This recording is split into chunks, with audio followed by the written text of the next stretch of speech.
βλέπουμε τον Μπουρούση. Λοιπόν, Προσπαθεί να τον ηρεμήσει ο Ζήσης. Για μένα, επειδή είναι επίσημο φιλικό παιχνίδι, θα πρέπει η FIBA να επιληφθεί της κατάστασης. Για να μιλήσουμε και λίγο σοβαρά εδώ πέρα. Ο κύριος Κρίστιτς πρέπει να πάει σπίτι του για πολύ καιρό. Και ο κύριος Θεόντος ενδεχομένως θα ξαναδώ το replay, γιατί είδα ότι έριξε την πρώτη γροθιά. Λοιπόν, ο Δημήτρης ο Πρίδης ηρεμεί τον πρώην παίκτη του στον Άρη, τον Πάουνιτς. Δυστυχώς έχουν βγει και κάποιοι φύλακοι στο παρκέ. Ο Διαμαντίδης τρέχει να τους βγάλει έξω και πολύ καλά κάνει. Εδώ πρέπει να μπουν και οι άνθρωποι της ασφαλείας του γηπέδου να βγάλουν τον κόσμο έξω από το παρκέ. Δεν έχουν καμία δουλειά οι φύλακοι στο παρκέ. Ο Γιώνας Κασλάουσκας, ο γιατρός της εθνικής ομάδας, διώχνει το Μπουρούση. Δεν το πιστεύω. Κοίταξε, Βαγγέλη, δέχομαι τα πάντα. Αλλά αυτό που έκανε ο Κρίστης ειδικά στο τέλος είναι απαράδεκτο. Καρεκλιά σε κάποιον. Εδώ είναι. Αν είναι δυνατόν, αυτό είναι το χειρότερο απ' όλα. Το χειρότερο απ' όλα. Και νωρίτερα έγιναν απαράδεκτα πράγματα μεταξύ παικτών στα ίσα όμως. Εδώ σήκωσε και την καρέκλα να πετάξει. Κανένας δεν περίμενε αυτή την εξέλιξη στο παιχνίδι. Τα νεύρα ήταν τεντωμένα. Τώρα εδώ πρέπει να φύγουν αυτοί. Δεν χρειάζονται οι φύλακοι στον αγωνιστικό χώρο. Καμία δουλειά δεν έχουν. Πρέπει και οι άνθρωποι, το προσωπικό ασφαλείας του γηπέδου να είναι εκεί. Ο Θεόντος της φεύγει από το παρκέ. Λογικά θα φύγει και όλη η σερβική ομάδα. Ο Φώτσης συνεχίζει κάτι να του λέει. Τώρα μαζεύει τον Φώτση ο Σκοτσιανίτης. Οι Σέρβοι αποχωρούν ενώ πέφτουν αντικείμενα από την κερκίδα. Δυστυχώς χάλασε το παιχνίδι, χάλασε, δεν είναι φιλικό.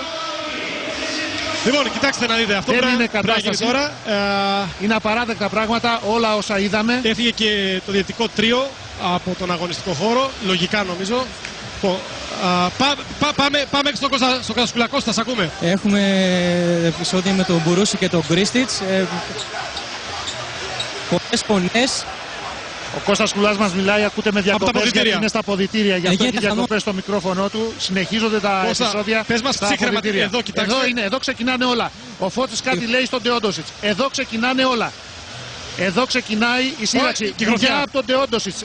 Φτύσιμο από τον Φώτση. Επιτίθεται τώρα ο Φώτσης, τον χτυπάει. Προσπαθούν να μπουν στη μέση άλλοι. Τρεις παίκτες των Σέρβων μετά προσπαθούν να χτυπήσουν το Φώτση. Ο Διαμαντίδης επιχειρεί να τον σταματήσει.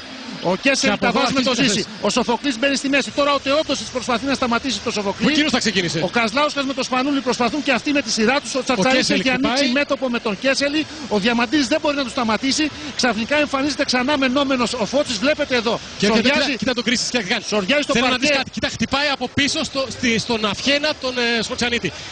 Ο Βασιλιάδης που δεν είναι στο 12 σήμερα και αυτός προσπαθεί να του σταματήσει. Ο Μπουρούσης έρχεται από πίσω να γίνει ειρηνοποιός, αλλά δεν τα καταφέρνει. Ο Σοφοκλής τώρα κυνηγάει τον Κρίστιτς που τον διώχνει. Πολύ αντρίκια, μόλις σηκώθηκε ο Σκοτσιανίτης, έσπευσε να φύγει τρέχοντας. Πολύ αντρίκια. Τον Κρίστιτς τον διώχνει ο Μπουρούσης και προσπαθεί να τον προστατεύσει. Ο Κρίστιτς αμήνεται, φεύγει προς τα πίσω. Και ενώ εδώ κάποιοι μπορεί να θεωρούν ότι έχουν τελειώσει όλα με τον Μπουρούση, να έχει ηρεμήσει, ξαφνικά σηκώνει την καρέκλα.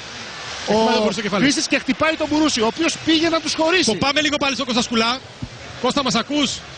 Ή ο Γιάννης?